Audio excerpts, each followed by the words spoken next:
The dust had barely settled on Sarah Parker's wedding dress when Martha Donnelly announced to the congregation that the new bride had been seen leaving the saloon at midnight 3 days before the ceremony. Sarah stood frozen in the doorway of the general store, her basket of supplies clutched so tightly her knuckles turned white as she watched the women of Superior, Arizona gather in tight clusters across the street. Their whispers carried on the dry September wind of 1882, and every single pair of eyes seemed to find her face before darting away in judgment. She had been married to James Donnelly for exactly 2 weeks, and already his mother had managed to plant seeds of doubt about her character throughout the entire mining town. The truth was far simpler and far less scandalous than what Martha had implied to half the church ladies over Sunday dinner. Sarah had been helping Doc Morrison deliver supplies to a sick miner's family who lived above the saloon. The man's wife had been bedridden with fever, and their 3 children needed food. But Martha Donnelly did not care about truth. She cared about control, and Sarah represented everything that threatened that control over her only son. James had grown up under his mother's iron fist in this copper mining town, nestled in the Pinal Mountains. His father had died in a mining accident when James was barely 12 years old, and Martha had raised him alone, working as a seamstress and taking in laundry to keep them fed. She had poured every ounce of her being into making sure her sons survived, thrived, and eventually became the most respected ranch hand in Superior. When he had fallen in love with Sarah Parker, a newcomer who had arrived just 6 months earlier to teach at the one-room schoolhouse, Martha saw it as a betrayal of the worst kind. Sarah had come from Tucson, where her parents had died in a cholera outbreak that swept through the city. At 22 years old, she had needed a fresh start, somewhere she could build a new life without the constant reminders of loss. Superior had seemed like the answer to her prayers when she received the letter offering her the teaching position. The town needed someone educated to teach the children of miners and ranchers alike, and Sarah had always loved working with young minds. She had met James at a community dance held in the town square to celebrate Independence Day. He had been 25 then, tall and lean, with sun-bronzed skin and dark hair that curled slightly at his collar.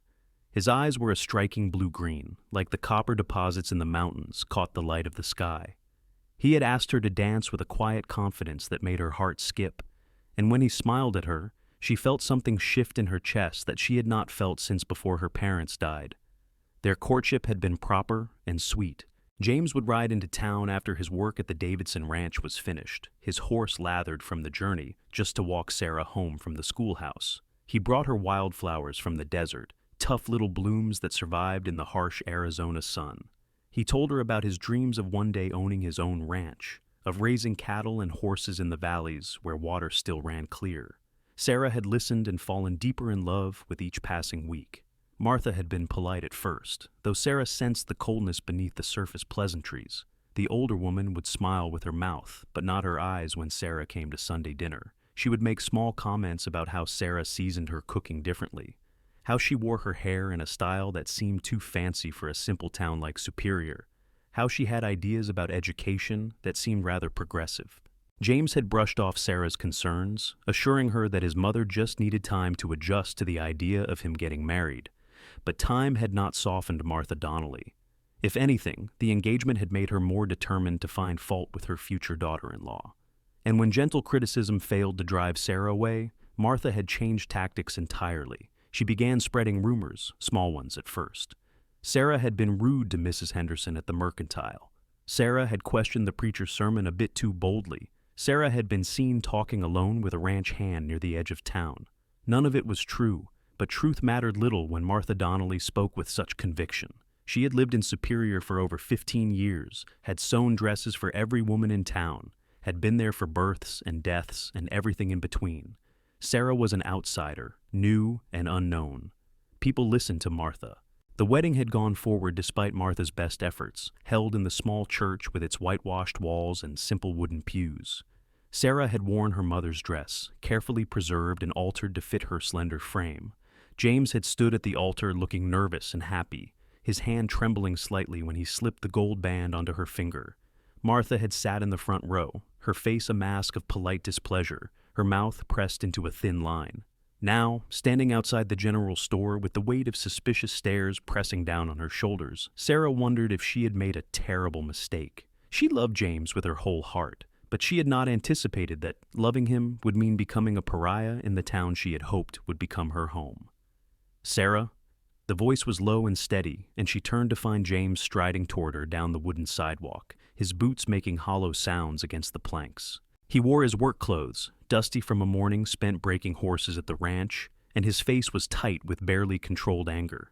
"I heard what she said," he told her without preamble. "Half the ranch hands heard it from their wives this morning, that story about you at the saloon."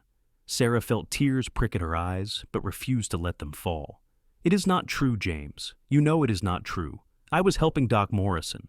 "I know." He took her basket from her hands and set it down, then pulled her into his arms right there in the middle of town where everyone could see. "I know exactly what you were doing, because Doc Morrison told me about it weeks ago. He said you were the kindest woman he had ever met, staying up all night to help care for that family." "Then why is your mother saying these things?" Sarah whispered against his chest, breathing in the familiar scent of him, leather and sage and sun-warmed cotton. James pulled back just enough to look down at her, his jaw set with determination. "Because she cannot control me anymore, and it scares her. But I will not let her do this to you, Sarah. I will not let her poison this town against you." "What can you do?" Sarah asked, her voice breaking slightly. "She is your mother. These people have known her for years. They trust her." "Then I will make them see the truth," James said firmly. He tucked a strand of her dark hair behind her ear, his calloused fingers gentle against her skin. "I will stand by your side until every single person in this town sees what kind of woman you really are. I will not waver, and I will not let you face this alone." Sarah wanted to believe him, but she could see the women still clustered across the street, their heads bent together in gossip. She could feel the weight of their judgment like a physical thing. "I do not want to come between you and your mother." "You are not," James said, his voice dropping lower. "She is making that choice herself. I am your husband, Sarah. You come first now. Always." He picked up her basket and took her hand, lacing their fingers together in a deliberate gesture of unity. Then he walked with her down the main street of Superior, past the blacksmith shop and the assayer's office, past the hotel and the restaurant, making sure everyone could see them together. When they passed the group of gossiping women, James tipped his hat to them politely, but did not stop walking. Sarah kept her head high, drawing strength from his presence beside her. They lived in a small house on the edge of town, a simple structure with 2 rooms and a kitchen that James had built himself over the course of several months. It sat on a piece of land he had purchased with his savings, the first step toward his dream of having his own ranch. Sarah had made it a home, sewing curtains for the windows and planting herbs in a small garden beside the front door. It was their sanctuary, and when they stepped inside, Sarah finally let herself relax. "I am sorry," James said, setting the basket on the kitchen table. "I am so sorry she is doing this to you." "You have nothing to apologize for," Sarah told him, though her heart ached. "You did not choose this." "No, but she is still my mother. Her cruelty reflects on me." He ran a hand through his hair in frustration, making it stand up in unruly waves. "I will talk to her. I will make her stop." Sarah doubted that talking would help, but she did not say so. Instead, she moved closer to him and took his hands in hers. "What matters most to me is that you believe in me, that you trust me." "I do," James said without hesitation. "With everything I am, I do." He kissed her then, soft and sweet, and for a moment the rest of the world faded away. But reality could not be held at bay forever. When James left for the ranch an hour later, Sarah was alone with her thoughts and her fears.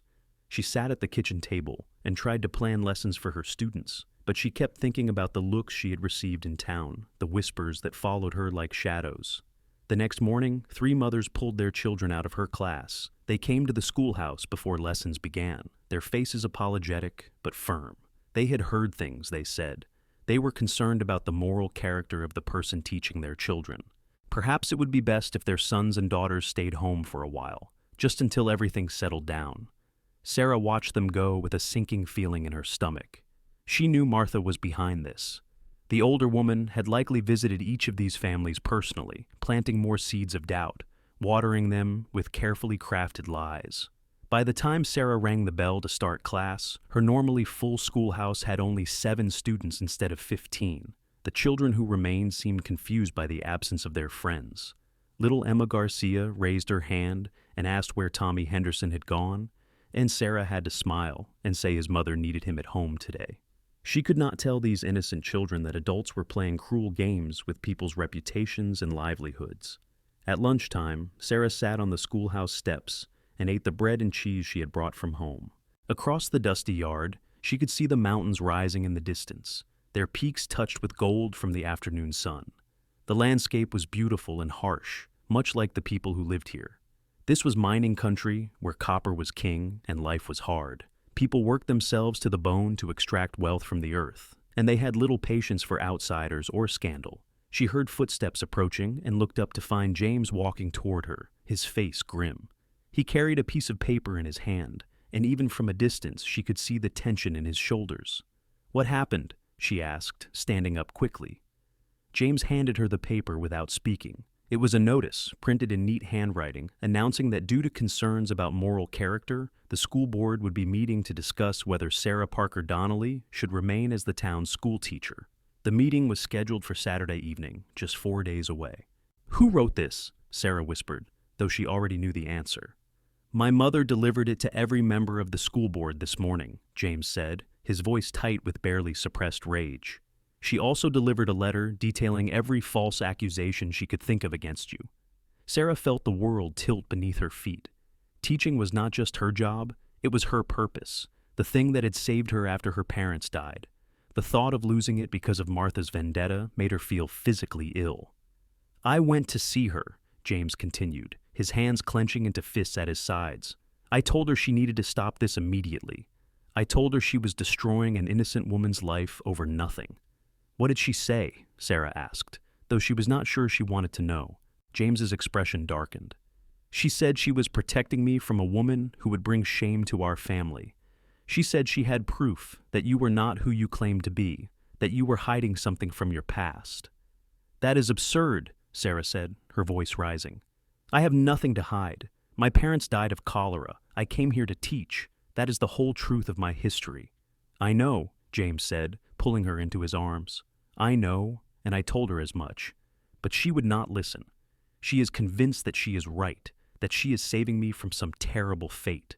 Sarah pressed her face against his chest, fighting back tears of frustration and hurt. "What are we going to do?" "We are going to fight," James said firmly. "We are going to prove to this town that you are exactly who you say you are. We are going to show them that my mother is wrong." Over the next 4 days, James barely slept. He spent every spare moment talking to people in town, asking them to remember their interactions with Sarah, reminding them of the good things she had done since arriving in Superior. He spoke to Doc Morrison, who readily agreed to testify about Sarah's kindness and willingness to help others. He talked to Mr. Chen, who ran the restaurant, and reminded him how Sarah had helped his daughter with her reading lessons for free. He visited the families whose children still attended school and asked them to speak on Sarah's behalf at the meeting. Sarah, meanwhile, continued teaching her dwindling class with as much dignity as she could muster. She refused to hide or show shame for things she had not done. When she walked through town to buy supplies or pick up mail, she kept her head high and greeted people politely, even when they did not respond. James was always nearby, a steady presence at her side, making it clear through his actions that he stood with his wife completely. Martha Donnelly watched her son's defiance with growing anger. She had expected James to see reason, to understand that she was only trying to protect him. Instead, he had chosen this outsider over his own mother. The betrayal cut deep, but it only made Martha more determined to prove she was right about Sarah. Saturday evening arrived too quickly. The school board meeting was held in the church, as it was the largest building in Superior. By the time Sarah and James arrived, the pews were already filled with townspeople who had come to watch the proceedings. Sarah's stomach churned with anxiety as she took her seat at the front, James beside her with his hand firmly clasping hers. The school board consisted of 5 members: Reverend Thomas, who served as chairman, Mrs. Henderson, who ran the mercantile, Mr. Davidson, James's employer and owner of the largest ranch in the area, Mr. Chen from the restaurant, and Mr. Kowalski, the foreman at the copper mine. They sat at a table facing the congregation, their expressions solemn. Martha Donnelly sat in the front row on the opposite side of the aisle from Sarah and James. She wore her best dress, black silk that she had made herself, and her gray-streaked hair was pulled back in a severe bun. Her face was composed, confident. She believed she had already won.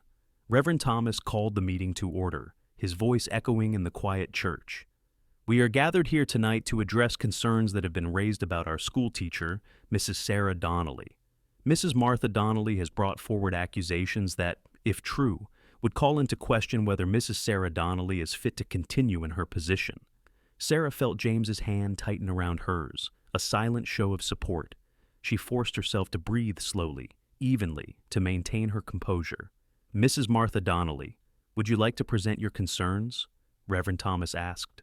Martha stood gracefully, her hands folded in front of her. "Thank you, Reverend. I come before you today not out of malice, but out of concern for the children of this community and for my son's well-being." Her voice was clear and steady, practiced. "Sarah Parker came to Superior 6 months ago, claiming to be an orphan from Tucson. She presented credentials as a teacher, and we, in our trusting nature, accepted her story without question." Sarah wanted to object, to point out that the school board had thoroughly checked her references before hiring her, but James touched her arm gently, silently asking her to wait. "Since her arrival," Martha continued, "there have been numerous incidents that suggest Mrs. Sarah Donnelly is not the respectable woman she claims to be. She has been seen in inappropriate places at inappropriate times. She has been observed speaking alone with men who are not her husband. She has shown a concerning lack of respect for the traditional values of our community." "Those are vague accusations, Mrs. Donnelly," Mr. Davidson interjected, his weathered face skeptical. "Do you have specific examples?" Martha's eyes flashed with satisfaction. "Indeed, I do. 3 weeks before her wedding to my son, Sarah was seen leaving the saloon at midnight, unaccompanied. When questioned about it, she offered a flimsy excuse about helping Doc Morrison. Doc Morrison stood up from his seat several rows back. "Because that is exactly what she was doing," he called out, his voice rough with irritation. "I asked Sarah to help me deliver supplies and medicine to the Riley family, who were living above the saloon at the time. Mrs. Riley was ill, and their children were hungry. Sarah stayed to help care for them until past midnight. I can provide you with the names of everyone who saw her there, all of whom will confirm that she was doing nothing improper." Martha's composure cracked slightly, but she recovered quickly. "Even if that particular incident has an explanation, there are others. Sarah has been seen walking alone outside of town on multiple occasions. She has been observed having private conversations with ranch hands and minors. She teaches ideas to our children that are radical and inappropriate, encouraging the girls to have ambitions beyond their station." "What exactly do you mean by that?" Mrs. Henderson asked, leaning forward with interest. "I mean," Martha said, her voice rising with emotion, "that she is teaching our daughters that they can be more than wives and mothers. She is filling their heads with notions about attending university, about pursuing careers. She is undermining the natural order of things and corrupting young minds." A murmur ran through the congregation. Some people nodded in agreement with Martha's words, while others frowned in disagreement. Sarah felt her face flush, anger and hurt warring inside her. James started to stand, but Mr. Chen spoke first. "My daughter Lucy has been Mrs. Donnelly's student since she arrived. Before Sarah began teaching her, Lucy could barely read English. Now she reads fluently and helps me keep the books for my restaurant. Mrs. Donnelly has given my daughter opportunities I never dreamed possible. How is that corruption?" "Thank you, Mr. Chen," Reverend Thomas said. "Does anyone else wish to speak?" Several people stood. Mr. Garcia talked about how Sarah had helped his son with mathematics after school, spending extra hours to make sure the boy understood the material. Mrs. Lewis spoke about how Sarah had organized a fundraiser to buy new books for the school library. Even young Tommy Henderson's father stood up and admitted that his wife had pulled their son from school based on gossip, and that he regretted the decision because Tommy missed learning from Mrs. Donnelly. With each testimony, Martha's face grew more pinched and pale. Sarah watched her mother-in-law with a mixture of pity and frustration. She could see that Martha genuinely believed she was protecting James, that in her mind, Sarah represented some kind of threat. But that understanding did not make the pain of Martha's attacks any less real. Finally, James stood. The church fell silent as everyone turned to look at him. He had lived in Superior his entire life, and people respected him. His words would carry weight. "I know my mother loves me. James began, his voice clear and strong. "I know she has sacrificed everything to raise me after my father died. I am grateful for that, and I always will be. But her love does not give her the right to destroy my wife's reputation based on lies and misunderstandings." Martha made a small sound of protest, but James continued without looking at her. "Look, Sarah Parker is the best thing that ever happened to me. She is kind, intelligent, hardworking, and honest. Every accusation my mother has made tonight has been based on misinterpretation or outright falsehood. Sarah was helping sick people. Sarah walks outside of town because she loves the desert landscape and finds peace in nature. Sarah talks to people, all kinds of people, because she is friendly and interested in others. And yes, Sarah encourages her students to dream big and work hard. That is not corruption. That is good teaching." He turned to look directly at Martha, and Sarah could see the pain in his eyes. "Mother, I love you, but I love Sarah too, and she is my wife. I am asking you in front of everyone here to please stop this campaign against her. You are hurting her, and you are hurting me." Martha stood abruptly, her face flushed with emotion. "You are blind, James. You cannot see that this woman is manipulating you, that she is not who she pretends to be. But I can see it. A mother knows these things." "No," James said quietly but firmly. "A frightened woman who cannot accept that her son is grown creates these things. I am 25 years old, Mother. I have made my choice. Please respect it." The silence that followed was heavy and uncomfortable. Sarah could feel tears sliding down her cheeks, though whether they were tears of gratitude for James's words or sadness for the family being torn apart, she could not say. Reverend Thomas cleared his throat. "I think we have heard enough testimony. The board will now deliberate." The 5 board members huddled together at their table, speaking in low voices while the congregation waited. Sarah leaned against James, drawing strength from his solid presence. He wrapped his arm around her shoulders and pressed a kiss to the top of her head, a gesture of affection and support that made fresh tears spring to her eyes. After what felt like an eternity, but was probably only 10 minutes, the board members separated and Reverend Thomas stood. "We have reached a decision. Based on the testimony we have heard tonight, we find no credible evidence that Mrs. Sarah Donnelly has done anything improper or immoral. The accusations brought against her appear to be based on misunderstandings and personal grievances rather than fact. Therefore, the board unanimously votes to keep Mrs. Sarah Donnelly as our school teacher." Relief flooded through Sarah so intensely that she felt lightheaded. James pulled her closer, his own relief evident in the way he exhaled shakily. Around them, many people applauded, while others sat in stony silence.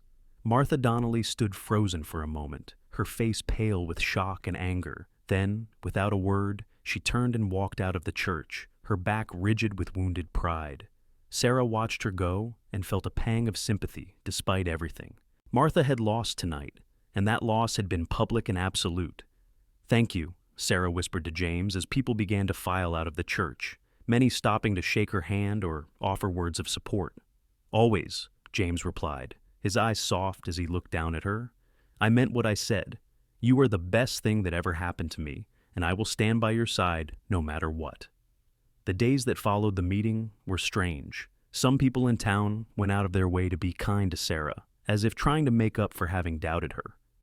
Others remained distant, either still convinced by Martha's accusations or simply uncomfortable with the whole situation. Most of the children returned to school, including Tommy Henderson, whose mother came to apologize to Sarah personally. Martha Donnelly did not apologize. In fact, she stopped speaking to James entirely. When he tried to visit her at the small house where she lived alone, she refused to answer the door.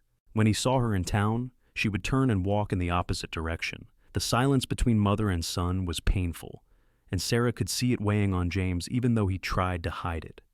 "Maybe I should try to talk to her," Sarah suggested one evening as they sat on their front porch watching the sun set behind the mountains. The sky was painted in shades of orange and purple, beautiful and vast. "No," James said firmly. "She needs time to realize that she was wrong. You reaching out to her now would only make things worse. She would see it as you gloating or trying to manipulate me further." "I hate that you are losing your mother because of me," Sarah said softly. James turned to her and cupped her face in his hands, forcing her to meet his eyes. I am not losing her because of you. If I am losing her, it is because she chose to wage war against my wife instead of accepting my marriage.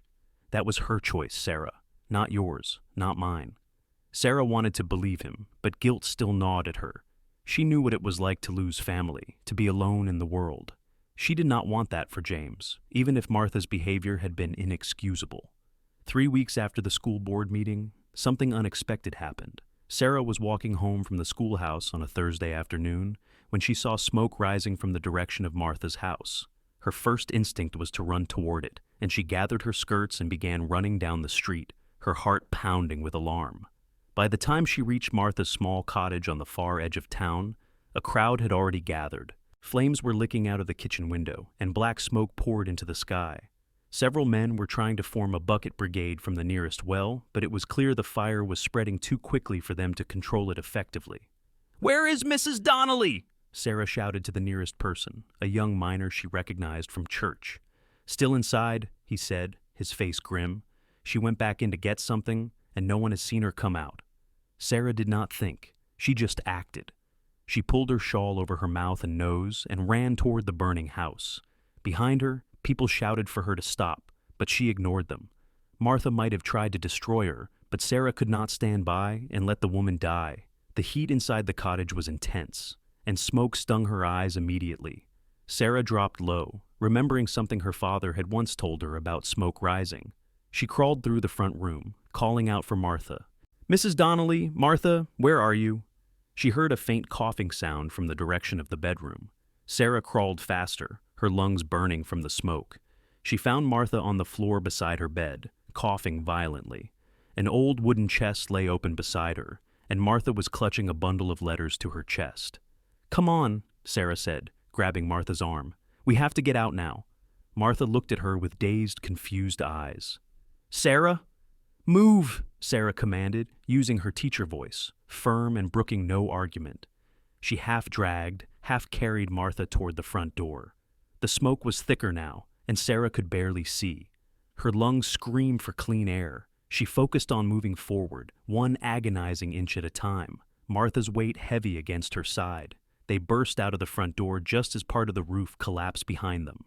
Strong hands grabbed them both, pulling them away from the burning building. Sarah collapsed on the ground, coughing and gasping, her throat raw. Beside her, Martha was in similar condition, curled on her side and struggling to breathe. Doc Morrison appeared with his medical bag, checking them both over with efficient movements. "Breathe slowly," he instructed. "Small breaths. Your lungs need time to adjust." Sarah nodded, unable to speak. Her eyes were streaming tears from the smoke, and every breath felt like swallowing shards of glass. But she was alive, and so was Martha. James arrived minutes later, running full speed from the ranch where someone had ridden to tell him about the fire.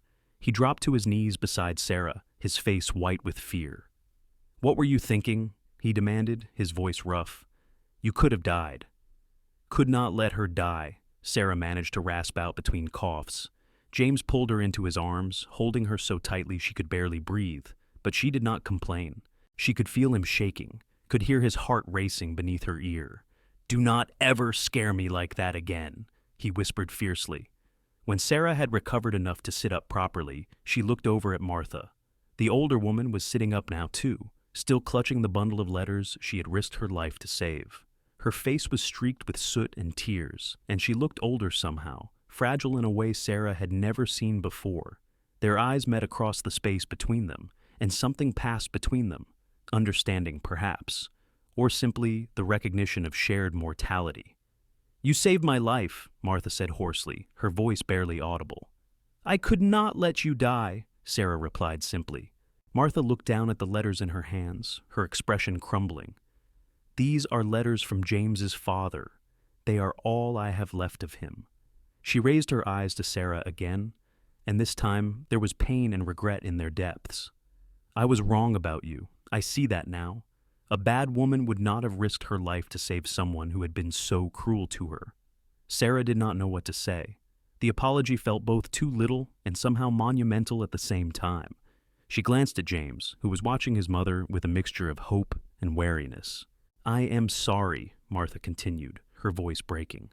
"I am so sorry for everything I said and did. I was afraid of losing my son, afraid of being alone, and I lashed out at you because you represented everything I feared. But you have shown me more grace and kindness than I deserve." Doc Morrison cleared his throat. "Both of you ladies need rest and monitoring.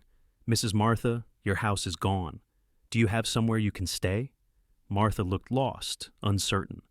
James started to speak, but Sarah beat him to it. "She can stay with us," Sarah said firmly, ignoring the surprised look James gave her. "We have room, and she should not be alone after what she has been through."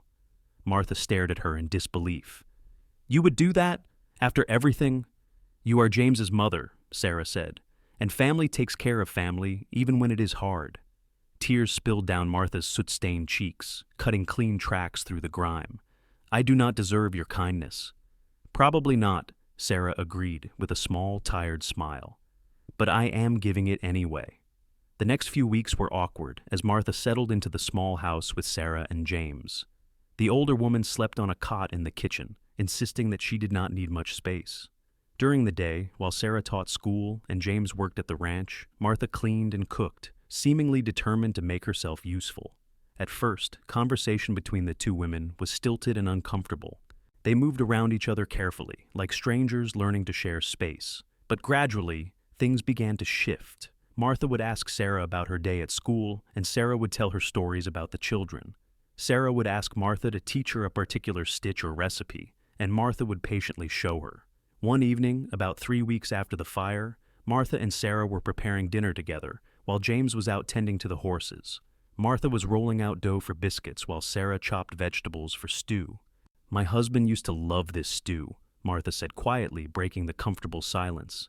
"He would come home from the mine covered in copper dust, and I would have this waiting for him. It was one of the few things that made him smile after a hard day underground." Sarah glanced over at her mother-in-law, surprised by the personal revelation. "James rarely talks about his father. It is too painful for him, I think," Martha said, her hands moving mechanically as she worked the dough. "Thomas died when James was at that age where a boy most needs his father. I was so consumed with grief and fear that I made James my entire world. I did not realize until recently how unfair that was to him." She paused in her work and looked directly at Sarah. "I was jealous of you, not just afraid of losing him, but jealous that he loved you so openly and completely.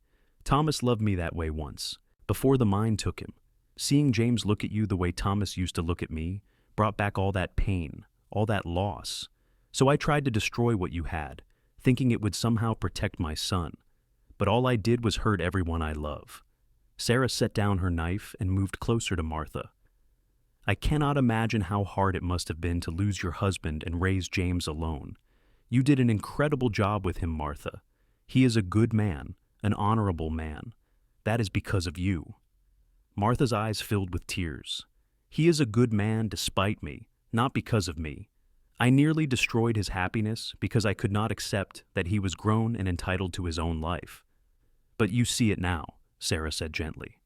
"That is what matters. You are trying to change, to do better. That takes courage." Martha reached out and took Sarah's hand, squeezing it tightly. "Thank you for giving me another chance. Thank you for not turning me away when you had every right to." "We are family," Sarah said simply. "That means something to me." From that night on, the relationship between Sarah and Martha truly began to heal. They would never have a perfect mother-daughter bond. There was too much history and hurt for that. But they developed something perhaps more valuable: mutual respect and genuine affection. Martha began attending church services again, something she had stopped doing after the school board meeting out of shame. She sat beside Sarah and James, and when people whispered or stared, she held her head high. She also made a point of visiting each person she had gossiped to about Sarah, apologizing for spreading false information and setting the record straight. It was not easy for her. Pride had always been one of Martha's defining characteristics, and admitting she had been wrong to so many people cost her dearly. But she did it anyway, methodically working her way through the town, making amends. Sarah watched these efforts with growing admiration. She saw how hard Martha was working to repair the damage she had done, not just to Sarah's reputation, but to her own relationships with people in the community. It would have been easier for Martha to simply stay quiet and let time blur the memories of her accusations.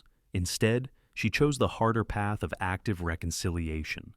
By December, when the desert nights grew cold and frost sometimes painted the windows in the early morning, things in Superior had largely returned to normal. Sarah's schoolhouse was full again, and parents no longer regarded her with suspicion.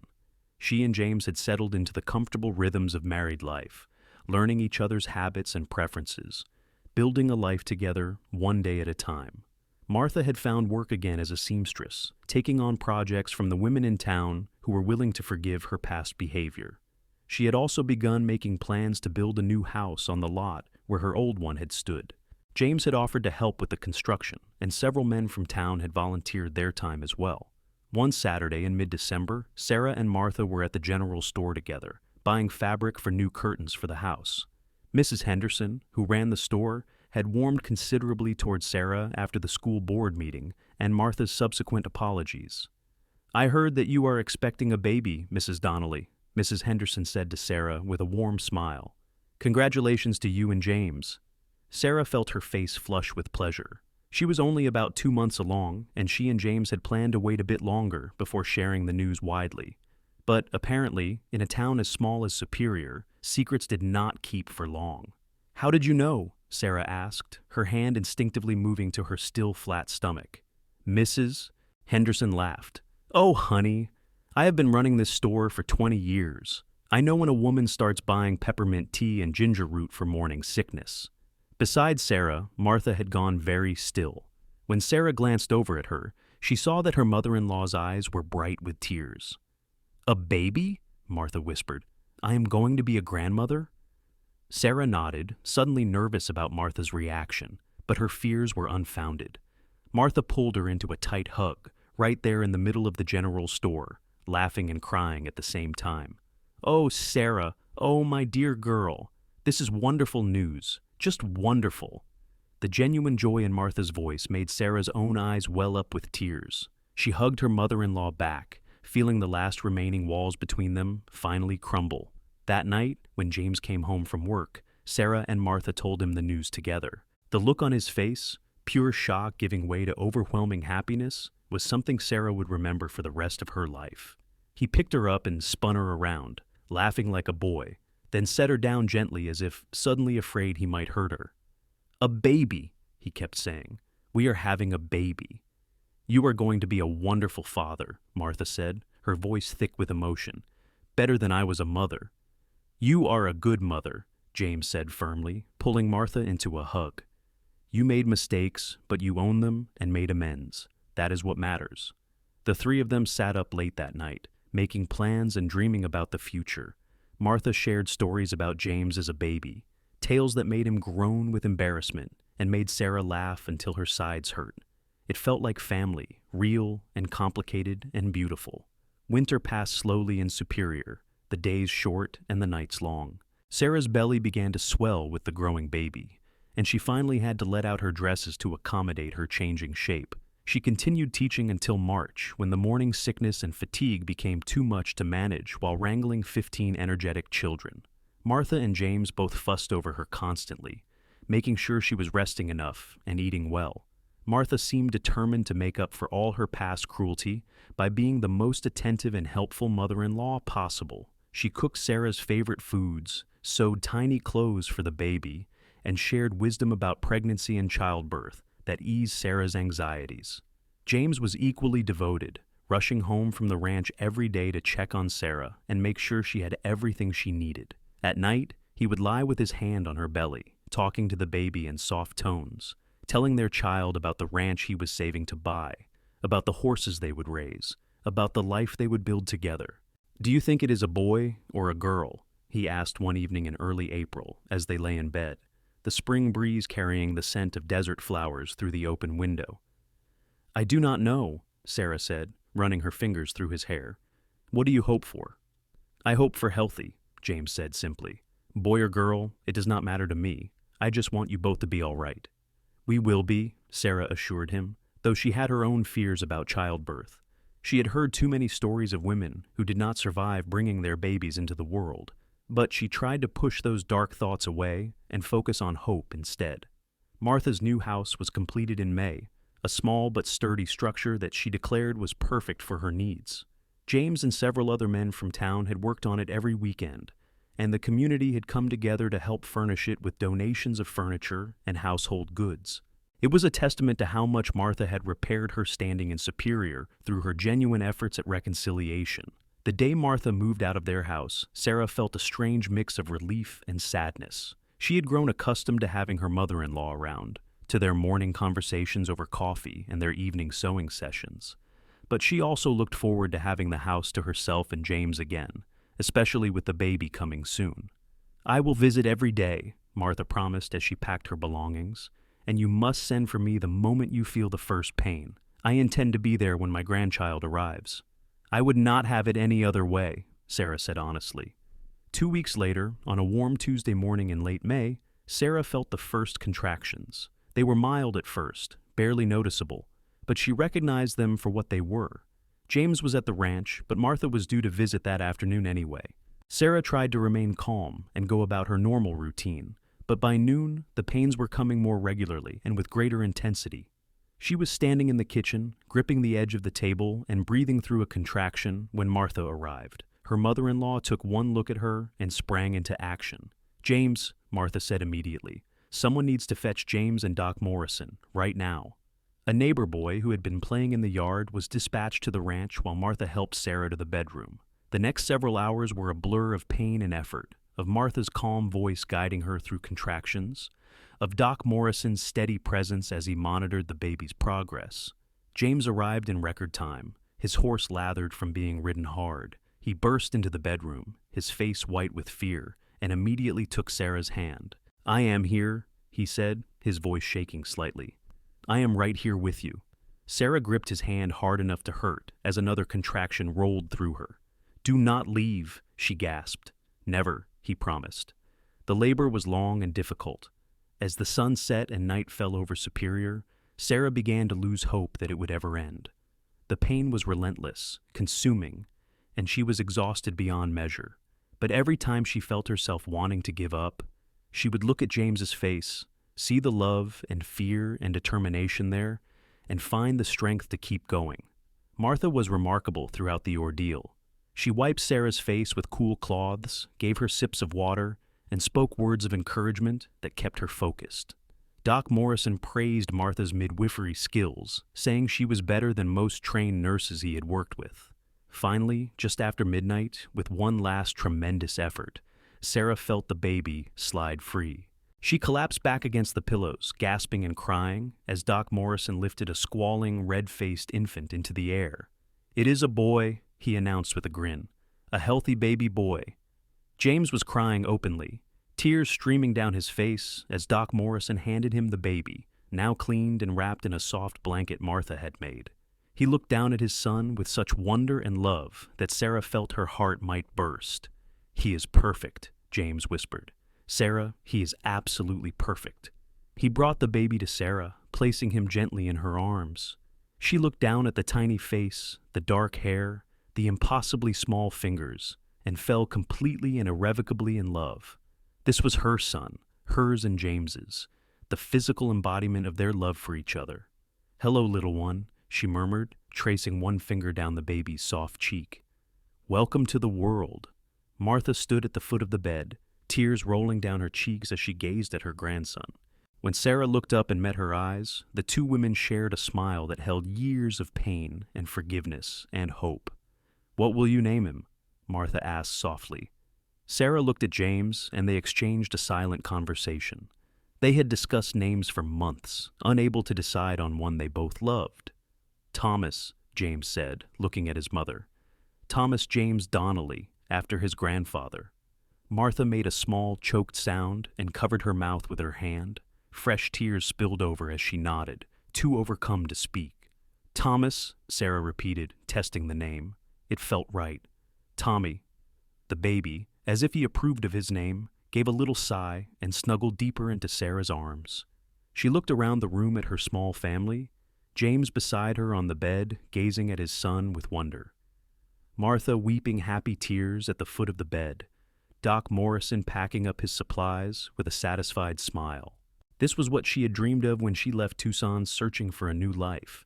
Not just a job or a place to live, but a home, a family, love. The weeks after Tommy's birth were exhausting, but joyful. Sarah had never known it was possible to be so tired and so happy at the same time. The baby needed constant care, feeding every few hours day and night, but every time she looked at his tiny face, Sarah felt a rush of love, so intense it took her breath away. James was a devoted father from the start. He would wake with Sarah for the nighttime feedings, keeping her company in the quiet darkness, talking to Tommy while Sarah nursed him.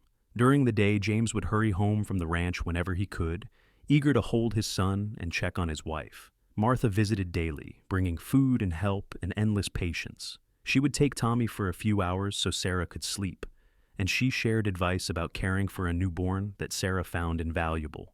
The bond between mother-in-law and daughter-in-law deepened during those weeks, forged in the shared experience of loving the same little boy. The people of Superior came by to meet the baby, bringing gifts and well wishes. Mrs. Henderson from the general store brought a beautiful quilt she had made. Doc Morrison gave them a rattle that had belonged to his own children years before. Even families who had once pulled their children from Sarah's class came to congratulate the new parents, their past suspicions long forgotten. By the time Tommy was 3 months old, Sarah was starting to feel like herself again. Her body had recovered from the birth, and she had adjusted to the rhythms of caring for an infant. She began to think about returning to teaching, though she was not sure how to manage it with a baby. Martha solved the problem by offering to watch Tommy during school hours. "I have missed having a little one to care for," she said, "and it will give you and James some time to yourselves, which every young couple needs." So, in August, when the new school year began, Sarah returned to the schoolhouse. It felt strange at first to be away from Tommy for several hours each day, but she found that she had missed teaching terribly. The children welcomed her back with enthusiasm, and several of her former students had advanced enough to help the younger ones with their lessons.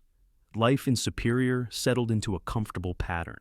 James continued working at the Davidson Ranch, but was saving steadily toward buying his own land. Martha ran her seamstress business and cared for Tommy during the day, clearly delighting in her role as grandmother. Sarah taught and kept house and loved her family with her whole heart.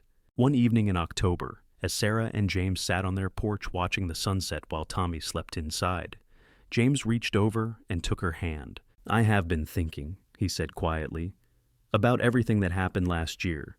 The rumors, the school board meeting, the fire, all of it." Sarah squeezed his hand.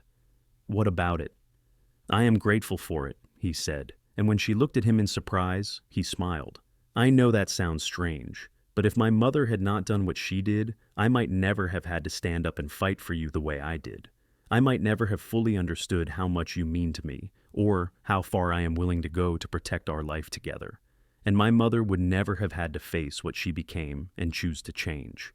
He paused, his thumb rubbing circles on the back of her hand. "Sometimes, I think the hardest times teach us the most important lessons. They show us who we are and who we want to be."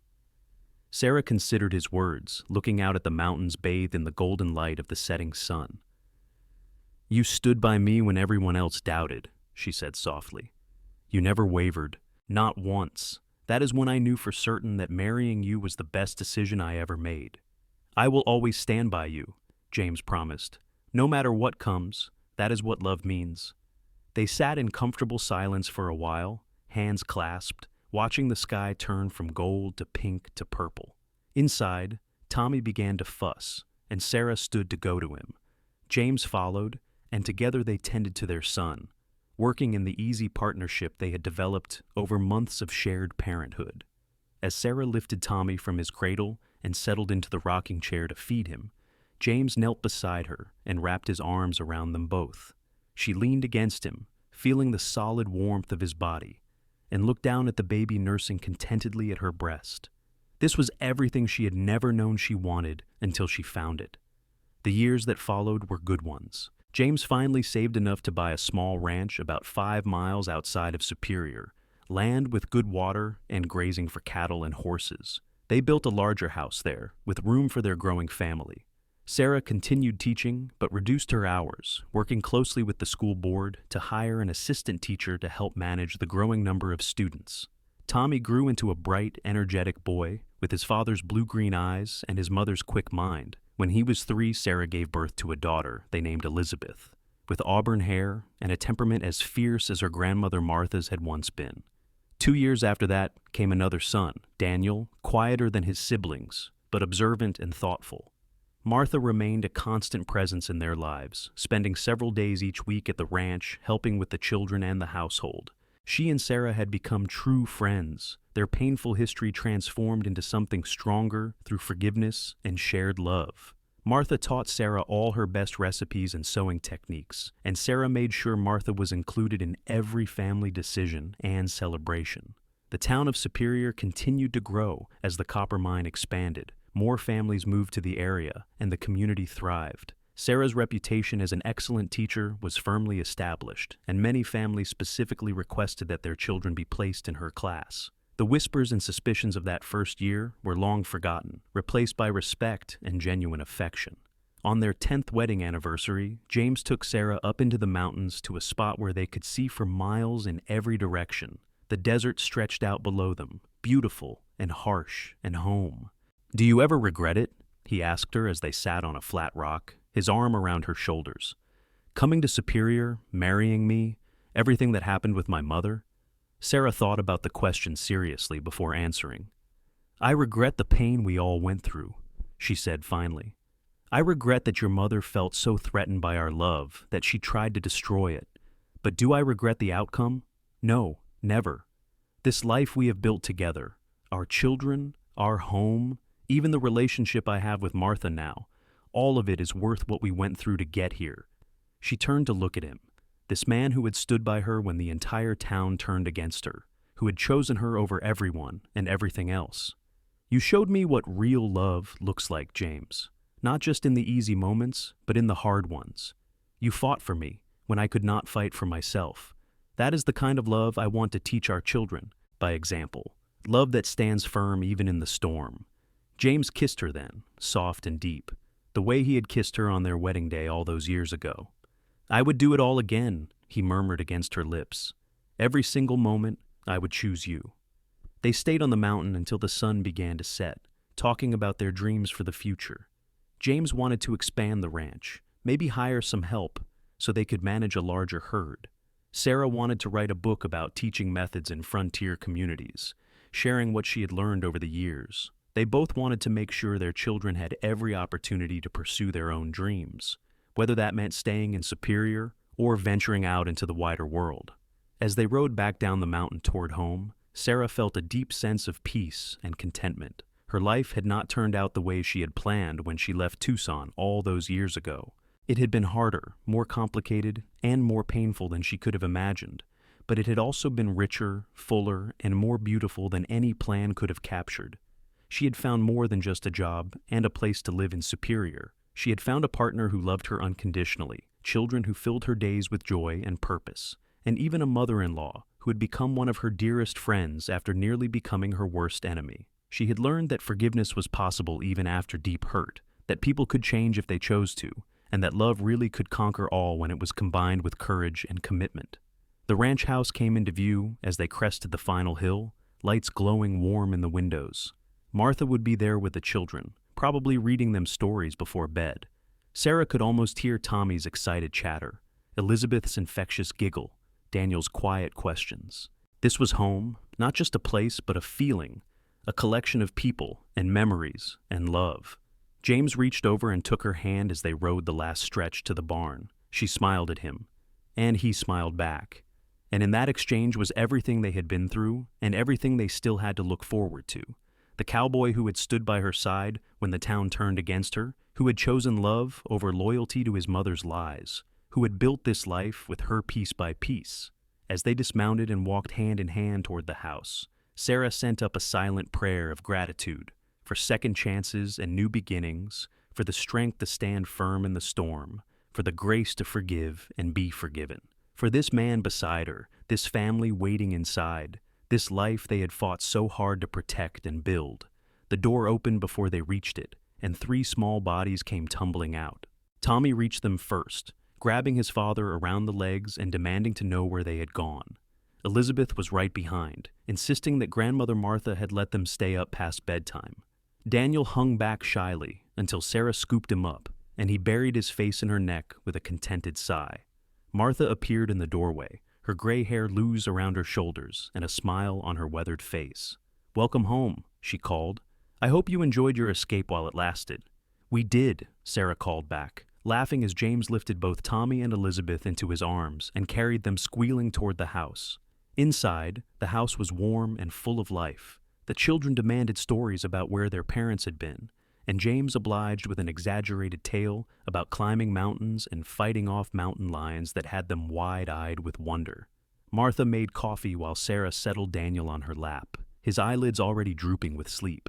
This was what Sarah had been fighting for during those dark days when the whole town believed Martha's lies about her. Not just vindication or justice, but this: family, love, belonging, home. It had been worth every tear, every sleepless night, every moment of doubt and fear.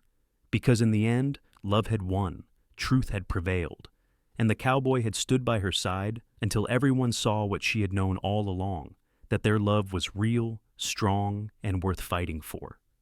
As the evening wound down and the children were finally tucked into their beds, Sarah found herself standing in the doorway of the room she shared with James, watching him pull off his boots and prepare for sleep. He looked up and caught her staring, a smile tugging at the corners of his mouth. "What are you thinking about?" he asked. "Everything," Sarah said.